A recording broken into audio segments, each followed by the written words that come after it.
In this video, I'm going to be discussing how to plan ahead for each phase of the game. I'm going to be dropping a new masterclass with a different topic every Monday at 4:30 p.m. Pacific time. In addition to this video, there will also be a written form as an article on my website, moonlighttcg.com. Heart Pirates TCG. Alright guys, so I'm going to be reading you everything I wrote from my article on my website, but I'm going to be including some graphics and explaining it in a little bit of further detail than I did on my website. We'll give you guys some examples. So we're going to go ahead and start with the beginning is at the end of the masterclass, you're going to be able to think multiple turns ahead and play around everything your opponent can do. All you need to do is follow these steps exactly, and you will make the right play regardless of the deck that you are playing. Right, so before the game starts, before you play a single game with your deck, you must understand how your deck wins and loses. You should also understand how the most relevant decks in the meta play. I've only focused on competitive One Piece, so for this article, do not worry about irrelevant decks that are not in the meta, because you should be able to beat them most of the time anyway, unless they counter your deck specifically. There's a reason that deck is not meta. We only focus on meta decks, with my channel at least, because I'm just not super interested in casual play. For whatever reason, I don't know. I'm just not. So all right, so now what we're going to do is we're going to focus on the early parts of the game, right? The early dawn plays. These are very important because it sets up for the middle part of the game. Everything is going to transition and escalate into certain phases of the game, and there's certain game plans for each one. So after getting an understanding of all the decks in the meta, I know this is a little bit of a new meta, so don't worry too much about what's super meta right now, because nothing's set in stone just yet. But ideally, what the best decks are in the meta and what the most represented decks are in the meta. So we're going to start planning efficiently from turn one. Let's begin with some simple rules for the early game. Never waste any resources if the card you are likely to play gets immediately answered by a card your opponent is likely to have without recurring any value at all. I actually put occurring. I got to change that.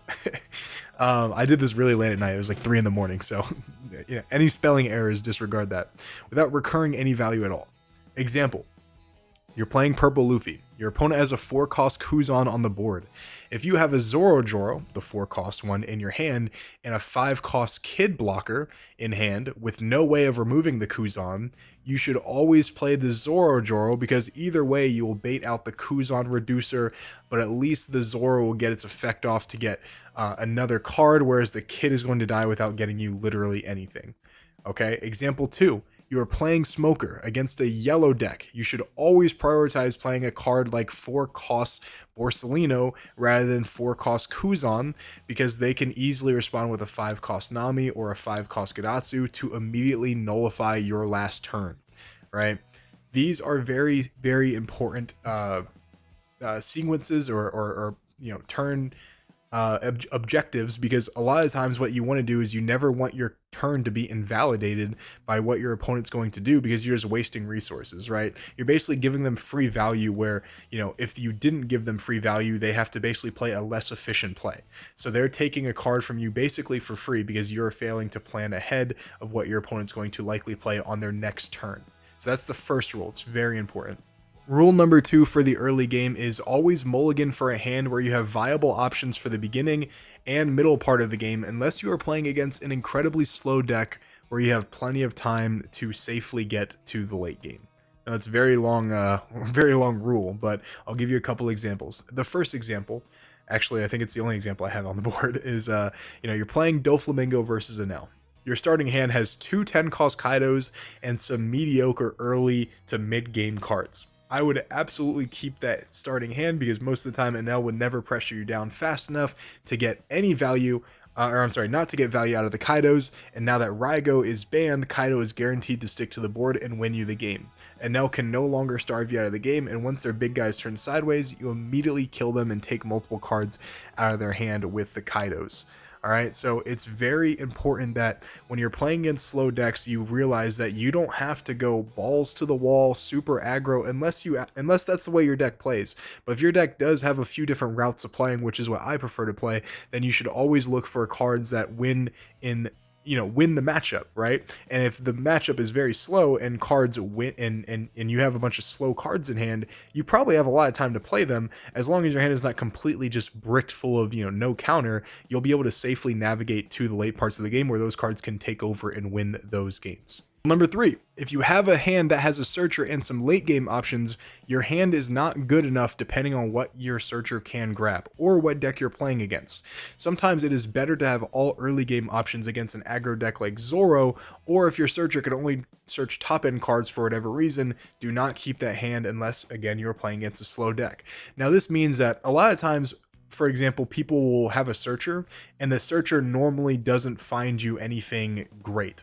I didn't put an example for this, but for red green law, in your first hand, if you have a Bonnie, of course that's great, but Bonnie is only good when you're about to have 5 characters on the board, and then you can use your leader effect to play the blocker law, and then the blocker law can play something else into play. But without getting to the threshold of 5 characters, right, the Bonnie isn't as good, right? So, while the Bonnie can search you the 5 cost characters, realistically you need the 1 cost characters first before the 5 cost characters come out, because that's just how the deck plays, right? So it's the same exact situation where if you have, a searcher that can grab you late game cards, but you don't have early game cards to really get to your win condition, which in this situation is 5 characters for red green law, then you're likely going to lose the game because you're not playing in an efficient way, and you're likely going to be too slow to actually get to what you need to be able to do, which is play like your 5 cost characters efficiently, or in any other example, play like 8, 9, or 10 cost characters efficiently, because you just don't have any early game pressure and you're just so far behind that once you get to the late game, you're just going to lose. Rule number 4, I believe, never prioritize Dawn attachment to kill a character or inflict damage unless you either do not have any other options, or you have to prioritize killing a character on the board that would invalidate the move you would make this turn. I'll give you an example. You're playing the Lucci mirror match. Your opponent has a 2-cost Uta on the field that can reduce anything by 2 cost. You would like to play a card like 4-cost Kuzan to draw a card and set up for future plays. However, with the Uta and Lucci reduction, every single card can KO your Kuzan. It would be best to establish a card like 3-cost Brook to KO the Uta, because you are still establishing a character, killing something, and potentially killing something else with Brook with additional reduction. Now, this is really important because a lot of times what happens is people will play a character that people will play a character that immediately dies to what the opponent has already on the board or what they're going to have. And what you would rather do is you'd rather establish characters on the board that basically either deal with what your opponent already just did or sets up for what your opponent's going to do, right? Like I said in the beginning, I said you want to basically either prepare for what your opponent's going to do or react to what your opponent's going to do. Now, you can do that in multiple ways throughout every facet of the game, but this is one of those examples where you don't want your opponent to set up a 2-cost Uta because they're going to keep getting value from it.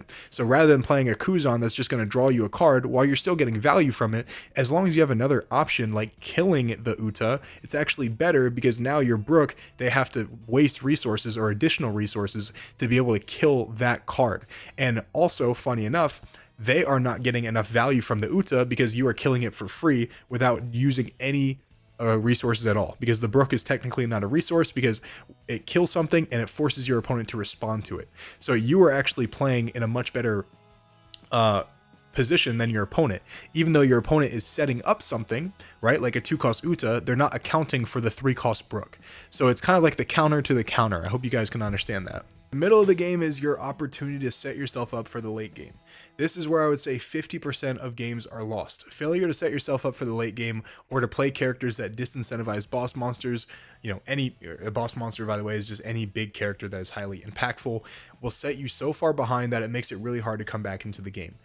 This is what I was talking about with one of the rules earlier, where a lot of times when you're so far behind in the early parts of the game, it doesn't matter how good your top end is, you might as well you're probably just going to lose. It's very similar to Shanks versus Doflamingo in set 9. Their top end was so much better. In fact, no one even played top end with Doflamingo, because our early game was so good that we can beat people without even letting them get their top end and let it be effective. So it's the same thing here. It's like you want to disincentivize them from playing them, or you want to prepare to respond to them. Now, so you can set yourself up for the late game. That's rule number 1. That's like the overall objective, right? But this could be done in a few different ways. A, playing characters that reduce the effectiveness of your opponent's boss monster, Or B, searching for cards that deal with the aftermath of your opponent's boss monster. So like I said, it's either preparing or reacting. Same thing with the early game plays, all right? So for example, A, if you're building a good deck or playing a meta deck, it's good or meta for a reason, right? It means that it has applications to deal with other meta decks. All you have to do is figure out what your figure out what your countermeasures are on exact curves. Example, way back in the day in OP06 with Sakazuki versus Gecko Moria matchup. If you went first with Sakazuki, on your 7 Dawn turn, you would play a 7 cost Borsalino. You would do this because your opponent on 8 Dawn could never answer it while playing a Gecko. They would have to answer it using a much weaker method. Doing this would also make them waste resources so that they might not have an answer for your Gecko on the following turn. Alright, so basically what this means is when you play a character that your opponent can't get off the board that is threatening, they don't want you to keep it on the board, or you're going to get a lot of value from that character, whether it be by pressuring life or attacking into a character, or, depending on how many turns the game goes on for, a mixture of both. So what they want to do is they want to get rid of it in a way that's efficient for them. But a lot of times that's, if you're doing it right, it's not as efficient as their best play would be, which would be in this situation Gecko Moria. So they would have to do like Ice Age plus a leader effect into an Absalom, which is strong. Don't get me wrong. It gets rid of the 7 cost Borsalino, but Gecko Moria is much stronger of a play because it establishes multiple bodies, allows your opponent to search off a brand new, allows them to whatever it is, draw some cards, establish a 8 cost character, 9k. It's a really powerful effect. So obviously you don't want your opponent to do that. You'd rather them, play littler guys that are easier for you to get off the board, that don't apply as much pressure in the long run of the game, and you can also play Gecko first. Guys, this is no longer being paywalled behind Metafy or Patreon or anything like that. All I ask is for you guys to support me in other ways that are mutually beneficial for you and me, whether it be picking up one of my products on my website, like these sleeves or these playmats, or a super chat, a donation on YouTube would be fantastic. So if you can do any of those, that would be fantastic. I'm going to keep dropping masterclasses every single Monday for everyone to learn from and get better from without any restrictions on that. So if you do have the ability to, I'd love for you to help me out if you can. Thanks. Example 2. You're playing Purple Luffy versus Boa Hancock. On your 10 Dawn turn, if you have the option of playing a 9 cost Lin Lin or another Luffy Taro, you should always play Luffy Taro because it plays around a 1 card answer like Red Rock. It also does not get 1 card answered by a card like Gravity Blade. In this situation right here, you should know that Boa struggles really hard when it can't cleanly answer what you did on the following turn. So compiling a group of characters that are not easily answered by 1 card answers like Red Rock or Gravity Blade are how you win this matchup with this strategy, right? So think of it like this. Boa spends all of its Dawn. The problem with Boa, the reason it was never meta rather than, Gecko Moria or Sakazuki or Lucci, is Boa could not answer a character on the board while also establishing another character in a clean way, right? They could like bounce something, but it had restrictions, and it took all their Dawn to basically bounce 1 character back to the hand or bottom deck 1 character with an event. Now, it's still the same way, where it's if you play a 7 cost and a 5 cost, you can either bounce the 7 cost or bottom deck the 5 cost or whatever it is, but you can't answer both, at least not with the current restrictions of the game. So when you're playing these decks, you should realize what your opponent has answers for and how to make it as hard as possible for them to realistically answer that with the amount of Dawn that they have, which is 10 at most. A lot of these cards, they just don't have answers for it. So they want to use a mixture of killing things by battle or bottom decking or blocking until they can bottom deck that card. But if you keep compiling cards and keep overwhelming them with weird, awkward cost characters or powered characters, they're not going to be able to do that, and they're going to get really far behind. Example 3. You're playing Red Green Law versus Blackbeard. Once your opponent hits 10 Dawn, they are likely to start dropping 10 cost Teaches. However, if you flood the board with 3 to 5 relevant attackers, they likely cannot drop Teach safely because they are going to die. In summary, in this part of the middle game, all you do is play characters that make what your opponent wants to do much harder. Then when you throw them off their game and it puts them in awkward spots, you have found what it takes to put the average opponent into a weird position. They are likely to just throw the game because they're not used to doing anything other than playing on curve or playing their deck's main strategy. I personally have won tens of thousands of dollars in prize cards because my opponent did something they should not have done, and it costs them the game because you put them in awkward situations because they're not used to being put in awkward situations. A lot of times when you put someone in a situation they've never been in, they're going to crumble, or they're going to, lose confidence, or they're going to do something weird or dumb, or maybe a mixture of both, and you're going to be able to win the game. I was playing at Nationals. I scrubbed out Nat, so it is what it is, right? But in the side event in Nationals, I was playing against a purple Luffy player, and I was getting absolutely mollywopped. Like, I was getting crushed. And I started attacking with my Sengokus. I was playing against purple Luffy versus a Doflamingo, and I was losing pretty bad. And I could literally only attack with like Sengokus and Peronas, and my opponent could have killed me 3 turns before, but I kept putting him in weird spots where I pressured down life, and I had enough cards in hand where it was like awkward for him to go for lethal, and realistically he could have gone for game, but he didn't know that. So me attacking with my Sengokus forced him to attack into the Sengokus with his Luffy Taros to be able to win the game. And I was able, I went 4-0 in the side event, and I was able to get like the Dawn packs, and I was able to sell them for like $150 with the Dawn that I got. And it was pretty cool. And, I was only able to do that. I know that's not like a great example, but I was only able to win that game and get those prize cards, the prize cards, the Dawn, because I put my opponent in a weird spot they weren't used to being in, and they threw the game for me. So you can do that very similarly to you can do that with any deck that you're playing, as long as you put them in an awkward spot and you do things that they don't want you to do, and you play characters that make it awkward for them to play their characters. It's very simple. Let's go for example B. For those guys who don't remember, example B is searching for cards that deal with the aftermath of your opponent's boss monster. So let's say you do not have an answer for what your opponent is going to do. Another great option is just say, okay, there's nothing stopping you from doing whatever it is you're going to do, playing whatever card you're going to play. But how can I respond in an efficient way after the smoke clears? Usually the answer is playing searchers, drawing cards, or taking life a little bit more aggressively to be able to find a clean answer for what your opponent's going to do. Think about it like this. If you do not have a clean answer for a powerful card, it's going to tip the game in your opponent's favor. If they continue the game while they have the advantage, they're likely going to win. A lot of people are so worried about taking life because they're going to lose, but you are going to lose regardless if you don't do something about the current game state. So you might as well gamble trying to find something you need while potentially dying quickly, rather than lose the game in the long run because you don't drop anything, early, and you don't have anything, right? You are too late to drop impactful cards and you're just going to lose. That's the issue, is people will counter because they're like, oh, I can't be at 3 life. Why not? If you're at 3 life and you're able to play on curve, you might as well risk having to counter earlier rather than risk not playing anything when you need to play something and you're so far behind you're going to lose either way. You're playing not to lose rather than playing to win.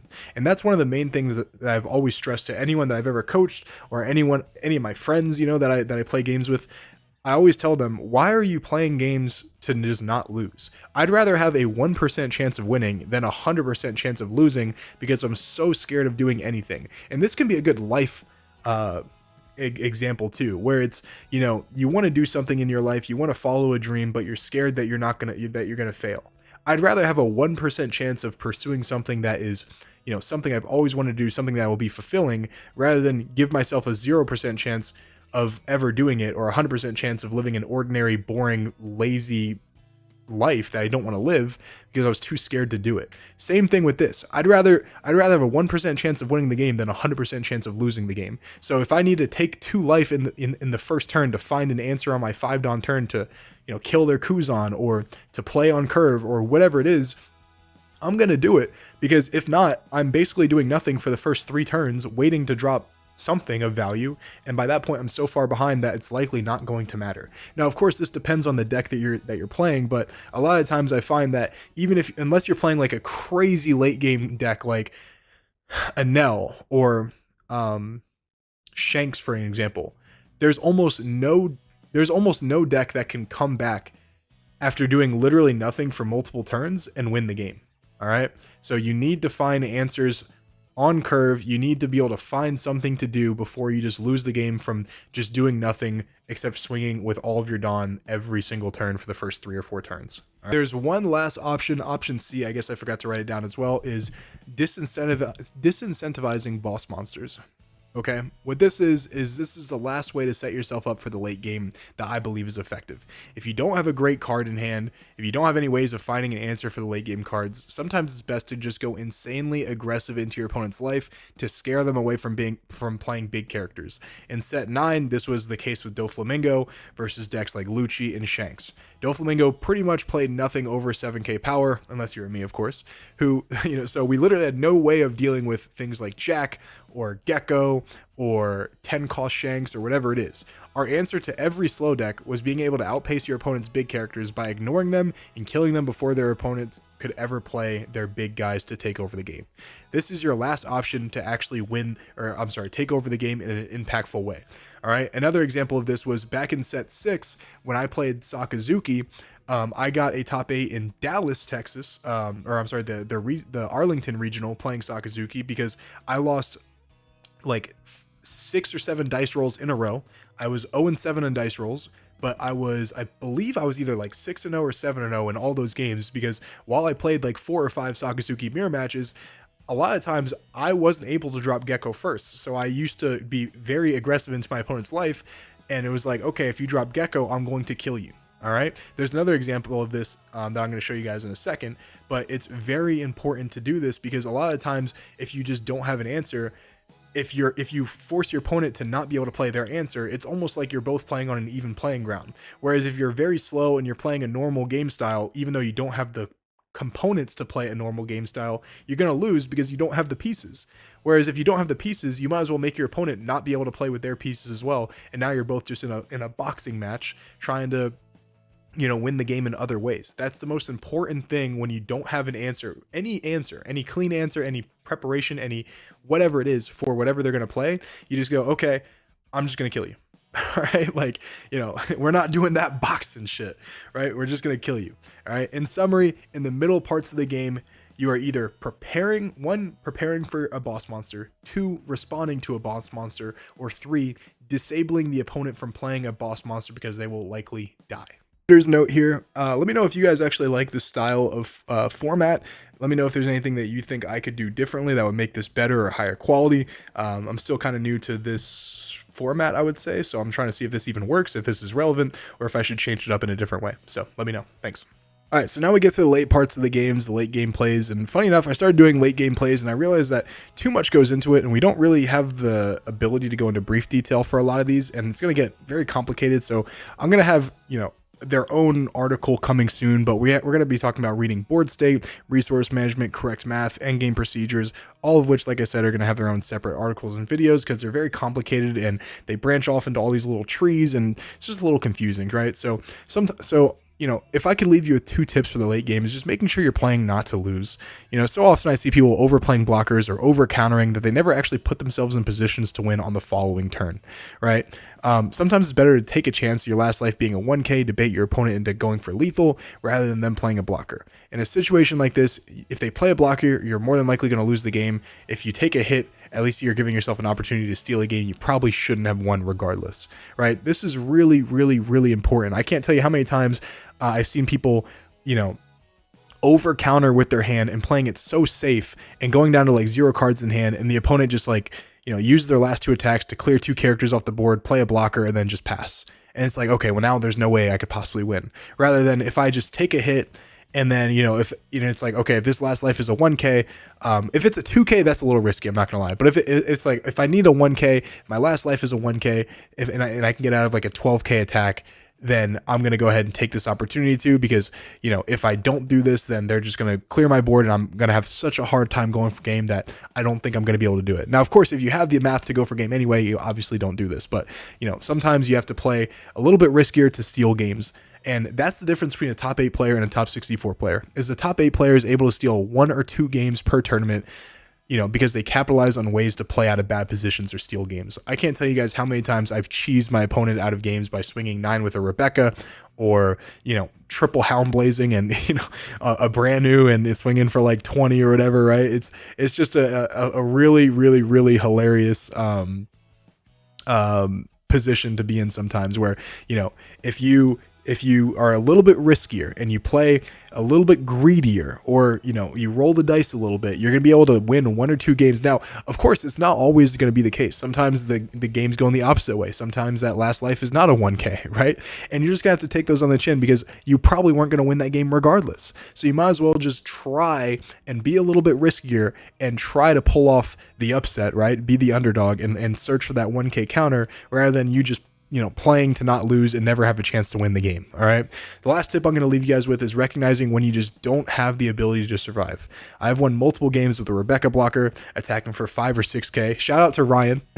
Shout out to Ryan. Ryan, if you're watching this video, my homie back in Jacksonville, I was playing a Sakazuki mirror, and this guy had like 8 cards left in deck. And I looked through his trash, and he had 8 2Ks. Most Sakazuki players only played 8 2Ks at the time. And he had all of them in the trash, and he had a ton of 1Ks in the trash. And the only way I can win was because he countered out of this like 6K attack that I had. The only way I can win is to put 5 Dawn on a Rebecca blocker and attack for game. And I had to do it twice. I had 5 Dawn on a Rebecca blocker and 5 Dawn on another Rebecca blocker, and I just swung 5/5, and he had 5 cards in hand, and he lost. And sometimes you just got to do it. You know what I'm saying? Like, sometimes you just have to go for the crazy long shot to be able to win this game. So if there's absolutely no way you survive, you might as well just go for it and say, fuck it, man. Like, you know, like, it's going to be a 1 in 100 chance, but, you know, I like those odds sometimes as a degenerate gambler myself. So shout out to Ryan if you're watching that. That was so funny, man. That was such a funny game. I'll never forget that. Right. So guys, when you can't win, why are you just playing? Why not just go for it? Right. Like, just do it. You know, it just doesn't make sense to not. All right. Yeah. So those are the 2 tips for the late game.